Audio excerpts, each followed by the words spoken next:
Hello. Thank you so much for dropping by this video. A warm welcome to anyone who's new to this channel, which is authentic non-duality, sometimes called Advaita, and nonsense or bullshit non-duality, called Neo-Advaita.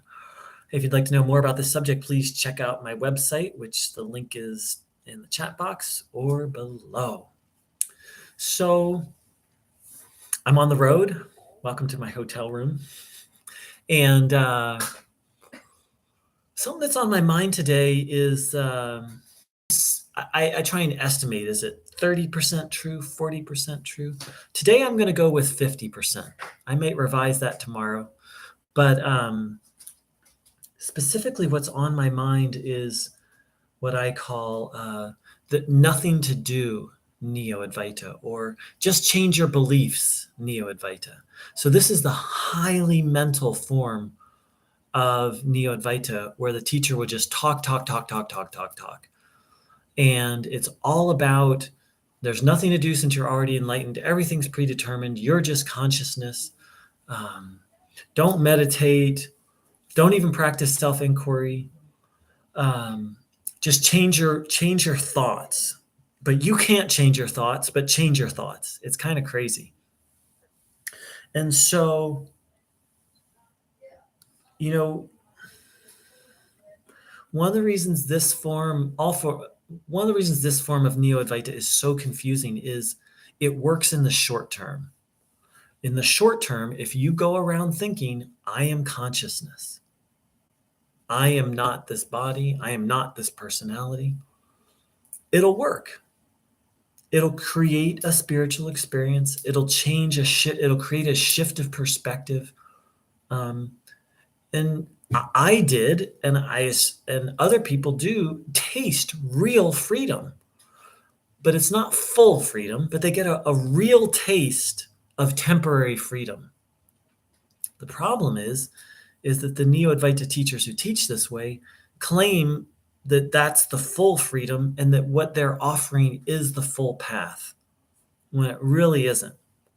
So Ramana Maharshi once said, I'm going to have to paraphrase it because I don't have the exact, a very ripe aspirant, someone who's aspiring for spiritual, only needs to hear the truth once, and that's enough. But that's a very rare soul. So he also said that for some, they hear the truth and they just need to reflect on it for a period of time, and then they'll awaken. But that's also very rare. Okay? So this type of Neo-Advaita, the nothing to do or just inquire or just change your mind Neo-Advaita, theoretically could work for someone who's ripe. But what's someone who's ripe? That's what Neo-Advaita teachers have wrong, and that's what they don't understand.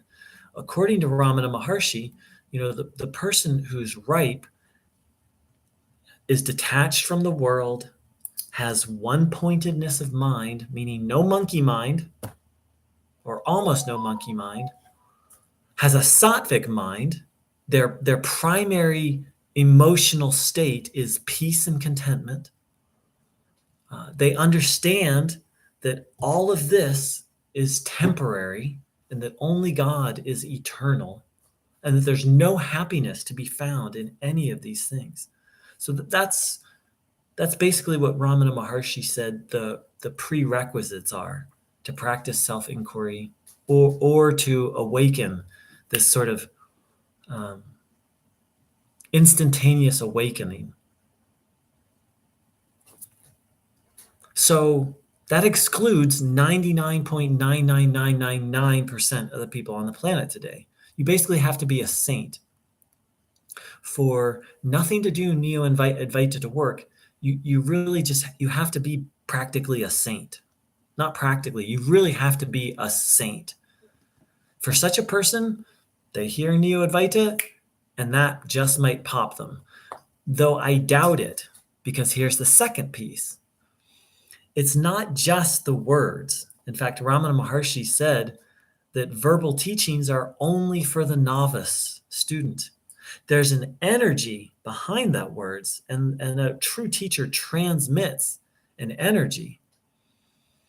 So I don't, theoretically, Neo-Advaita could wake up someone who's prepared, fully prepared, though I'm skeptical, because that energy, the energy of truth, isn't going to be there. And so the same applies for Just Inquire Neo-Advaita. Now, these are the teachers who over and over and over tell people to practice self-inquiry. Without the proper preparation, it's not going to do anything except create a temporary spiritual experience.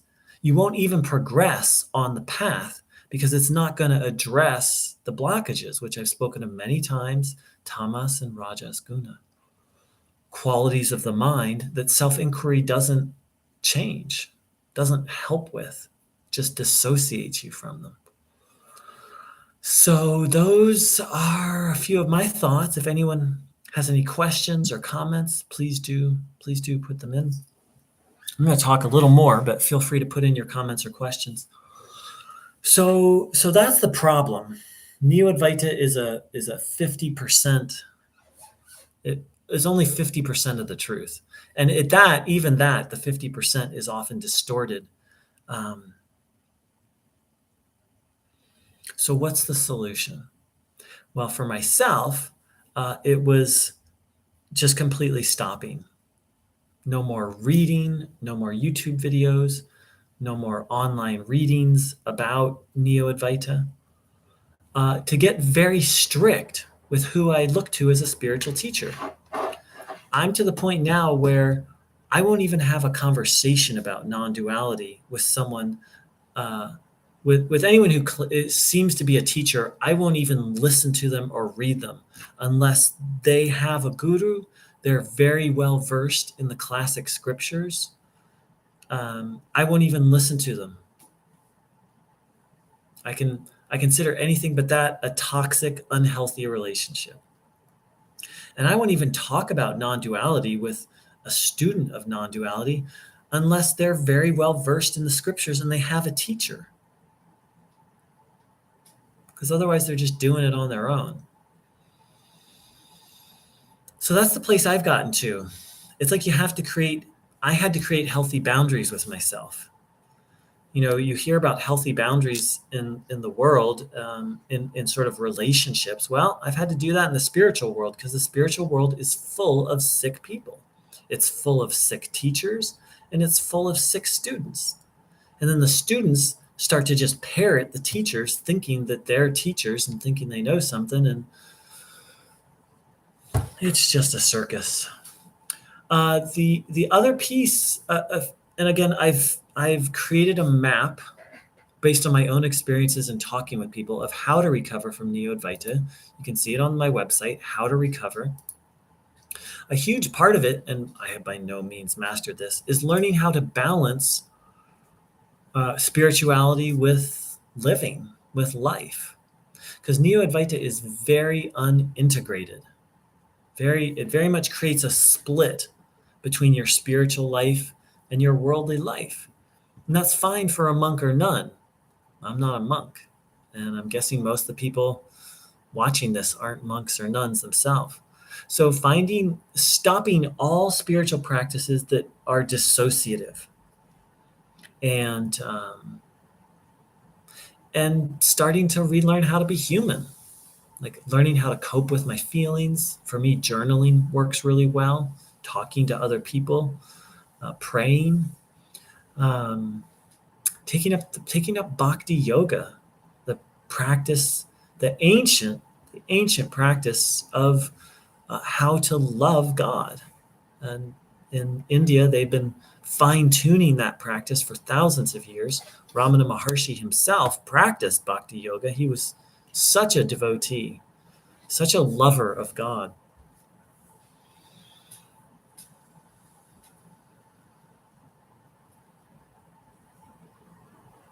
and starting to explore hobbies again, to explore things that are healthy and balancing, and to also really focus on the idea of service. How can I be of service to this world? Which is the key to Sanatana Dharma, to the philosophy that underlies Hinduism, is knowing one's, it's called swadharma, knowing one's nature.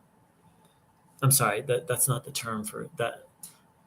I forget the term for to know one's nature. We're not talking about true nature or the self, but knowing your personality, which of course Neo-Advaita says doesn't exist, and then finding your place in society. The vision of life in actual non-duality and Sanatana Dharma as a whole is that um, we have a relative nature that needs to be put to use. We all have gifts and talents and things to offer this creation. And without doing that, nothing's going to work. If we're doing something that's contrary to and I'm sorry, I forget the Sanskrit word, our relative nature, if we're living a life that isn't appropriate for our relative nature, things aren't going to go well. Like an artist who tries to be an accountant is going to be a miserable. And someone who has the nature of an artist and someone who has the nature of an engineer who tries to be an artist is going to be miserable. And also to boot, they're not going to be participating harmoniously. The bigger vision, which Neo-Advaita tries to eradicate, is of a beautiful creation and each of us finding our place in that creation and doing our duty. We all have something to give. This is just a central piece of actual Advaita. And of course, Neo-Advaita says your personality doesn't exist. Well, that just creates a dysfunctional person. That doesn't do anything. It creates a temporary dissociative state, and then it just creates a dysfunctional person.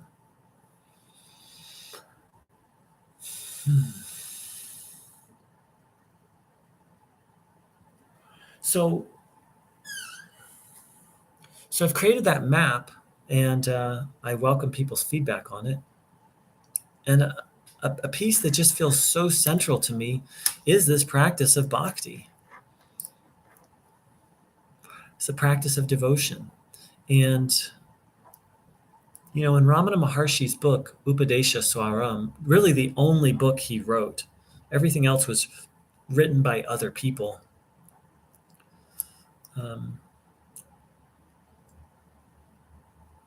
The second or third teaching he gives is on bhakti yoga. He doesn't start with self-inquiry. He finishes with self-inquiry, which is how traditional Advaita works. He starts with an understanding of the universe, then he teaches karma yoga, what I just said, doing your duty. Not quite, he doesn't get into doing your duty, but he talks about the aspect of karma yoga. The other aspect of karma yoga is doing things without seeking a result. Hence, doing your duty out of a sense of service, not seeking to get anything. Then after that, he teaches bhakti yoga. So that's another criteria I have is any teacher who doesn't teach about bhakti yoga or devotion, I don't have any interest. I refuse because they're missing a fundamental piece of the puzzle. I refuse to give them any time, energy, or attention. All right, well, I'm going to wrap up unless there's any comments or questions.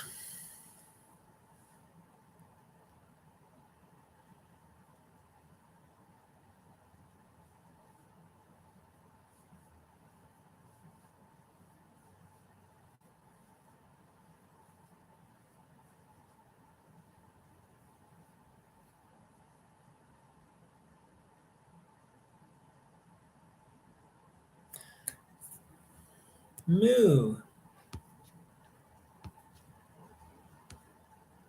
Mu wrote, the conditions of experience aren't suitable for complete surrender to the temporary, as there must be values to navigate, which is an ungraspable divine eternity in a myopic and unclear externality. Oh, wow, that's poetic, but I think I understand.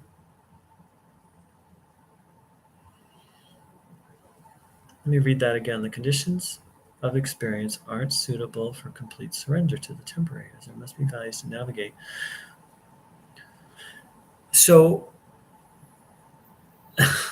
I think I understand what you're saying, and you let me know if I'm not. So the thing is Neo-Advaita doesn't give you software, doesn't give you a compass for how to navigate life, unless you're a monk or nun. And then Neo-Advaita will make you a crazy monk or nun, but that's a whole nother topic. But if I'm understanding Mu correctly, values. So I was talking about, sort of the fundamental value of Sanatana Dharma is to know your relative nature, and then to put that, to put your gifts and your qualities to use. It's written in the Bhagavad Gita, it's better to do your own duty poorly than to do another person's duty well. This is very applicable to Neo-Advaita. Self-inquiry and the process of non-duality is only for a very specific kind of person. Very specific. And I've listed those qualities already. And so if you're following a non-dual path and that's not you, you're doing someone else's duty. I was for years. And it just creates this weird split. It created this weird split inside of me where I became inauthentic. Because on the one hand, I'm like, oh, enlightenment is all that matters. But that wasn't in harmony with my relative nature. As if I'm understanding Mu correctly here, my actual values were not in alignment with the values I was professing and trying to live by. In Vedic terms, I was trying to do another person's duty. Non-duality is really, well,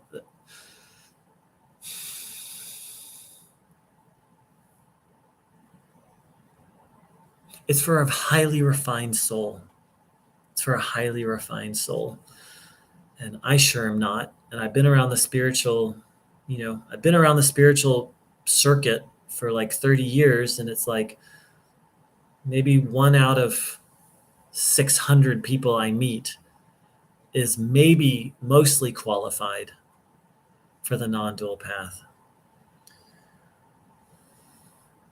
And so the other piece of what Mu, I think, is trying to say is you can have these non-dual experiences, but they won't help you navigate life. And that's why, as Mu said, values, or in Vedic terms, that's why you need to have your dharma. No, dharma means duty. It also means righteous action. It also means harmonious action. That which is in accord with, yes, that which is in accord with the one, truth, Brahman, higher self, but is also in harmony with other people and society.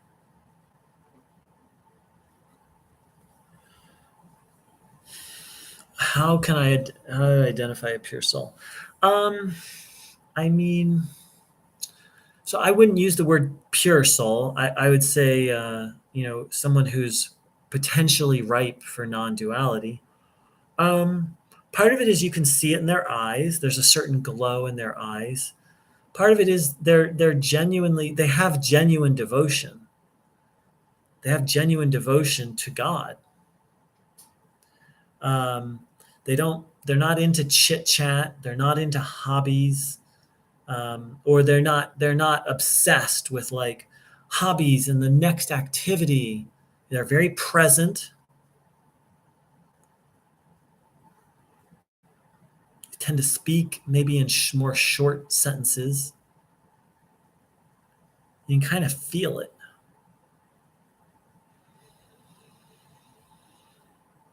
And as I said, they're primarily sattvic, they're primarily content and peaceful. And I'm not saying these are pure souls. I'm saying these are people who are the kind of people who have I gotta learn the Hindu term, who have the constitution to actually practice non-duality. Yeah, rare soul. Yeah.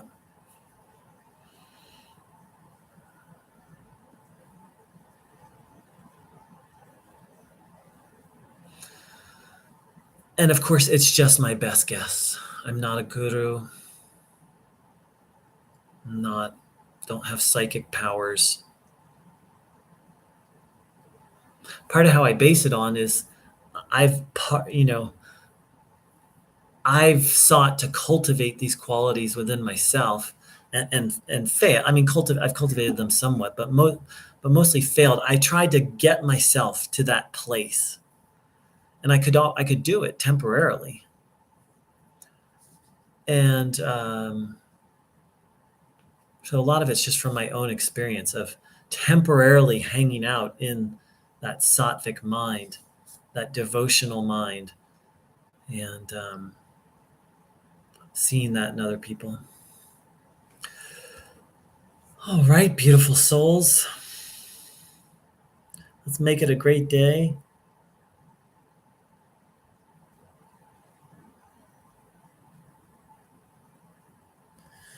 Moo wrote, "We're still always learning, keeping the exploration of truth and love while continuing to navigate the world with an open heart surely will lead to better understanding and connection."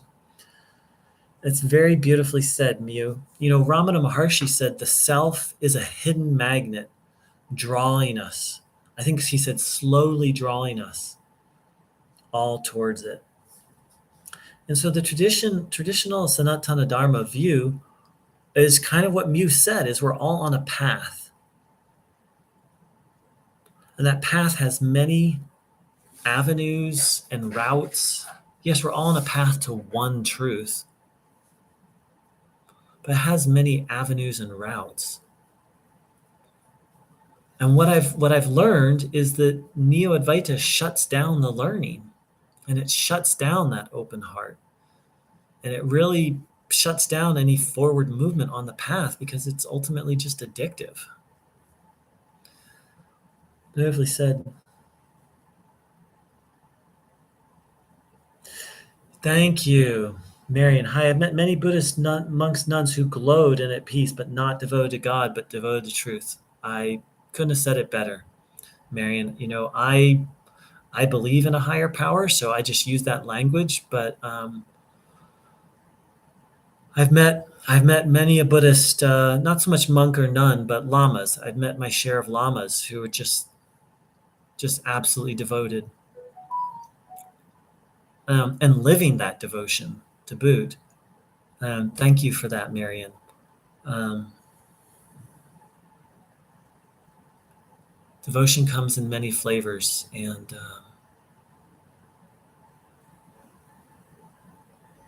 it's very beautifully said.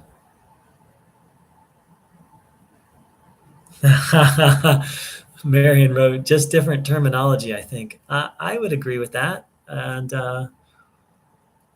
it's interesting. Thomas Merton, who was a Catholic monk, said that he felt that he had more in common with a Buddhist monk or nun than he did the average Christian. Now, Thomas Merton was a mystic. He not only was he a monk, but he was quite the mystic. Now, that's a very interesting statement. So here's a man who's devoted to Christ, devoted to Father, Son, and Holy Spirit, and yet he felt that he had more in common with a Buddhist monk. And most forms of Buddhism are in denial of Father, Son, and Holy Spirit. Hmm.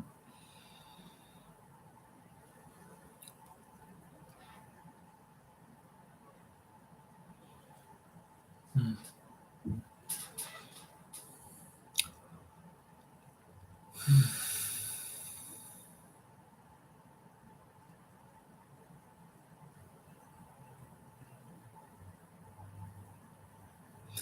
Appreciate the input, Mew, and the questions. Marion. Moo, different routes to oneness. It's exciting all the same. And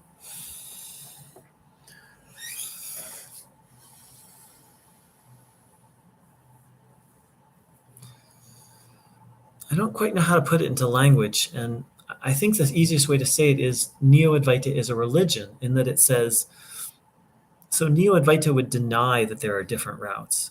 It says there's one route. That's it. That's part of the problem with it. It's not just a religion, because there are a lot of religions out there, Hinduism being one of them, but it's like a fundamentalist religion. Neo-Advaita says my way is the only way. This way is the only way. And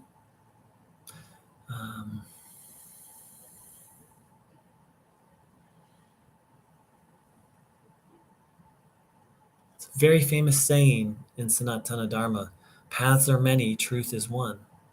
Or paths are many. Or here's another beautiful one, and this goes to what Marian said. Truth is one, sages call it by different names. So, I'm a universalist. I have deep, profound respect for certain aspects of Christianity, Buddhism, Hinduism, Taoism, Sikhism, Islam. If I wish I had time, I would practice pretty much every religion.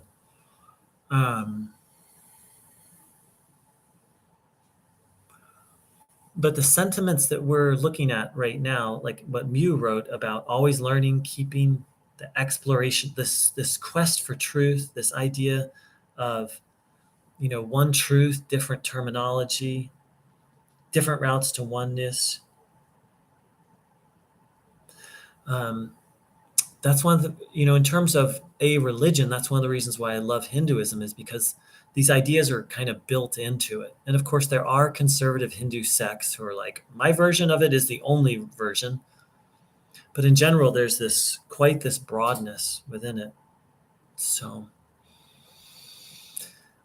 all right, beautiful souls. Thank you so much. Again, Moo and Marion, thank you for your input. And actually, I just want to close with, the process of recovery from Neo-Advaita is not simple or linear. It's very complex. And one of the reasons why I believe it's complex is because Neo-Advaita is so in Sanatana Dharma, there's this idea of Maya, illusion, delusion. It's considered a part of the power of God. So illusion is not simple to overcome. And I see Neo-Advaita as one of Maya's greatest tricks. Because what's trickier than something that's completely untrue? It's not so hard to see through it. It's very hard to see through something that's 50% true and talking about some of the deepest mysteries of existence. So I've been on this journey of recovery from Neo-Advaita. My journey started, I have to look at the date. Can't remember if it was 2018 or 2019. But it's now 2023. So it's about 4 or 5 years. Now, I went very far down the Neo-Advaita hole, very far down. But it's still a process for me, and I'm still recovering and letting go, and letting go of, not just letting go, but letting go of.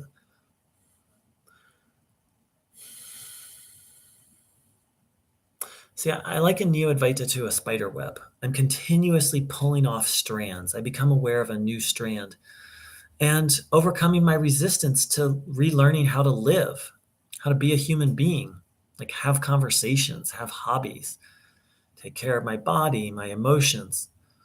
Like these are all things that I didn't want to deal with my past. I have quite a trauma history. So I didn't turn to Neo-Advaita for no reason. I was trying to escape. And so I know I'm not alone. I know many other people went far down the Neo-Advaita rabbit hole. And I know that it seems impossible to recover from it. And it is possible. And it's very possible. I've shared some of the things that have helped for me. If I could only pick one thing, I'd probably, hold on one second.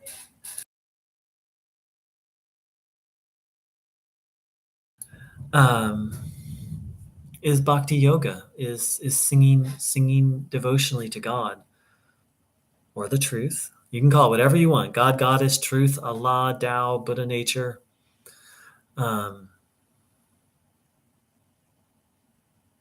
Because it's so integrative. It integrates many levels of our being. And it's a practice that doesn't have prerequisites, unlike many forms of meditation. Going down this recovering from Neo-Advaita, I've realized that this, meditation, even in Sanatana Dharma, even practice of just regular meditation doesn't have strict prerequisites like self-inquiry. But traditionally, before you meditated, you would do some yoga and you would do some pranayama, some breath control. You'd prepare the mind to meditate. And this was before the internet. This is before the internet and social media, even before all those things. I mean, like before electricity. You would prepare the mind before you would meditate. Whereas in bhakti yoga or kirtan or devotional singing, you can just like do it right now, and it'll prepare you. It actually prepares your mind for meditation. So, if I had to pick one thing, it would be that. It would bhakti yoga, and luckily I don't. But so those are a few of my thoughts. Any closing thoughts or questions?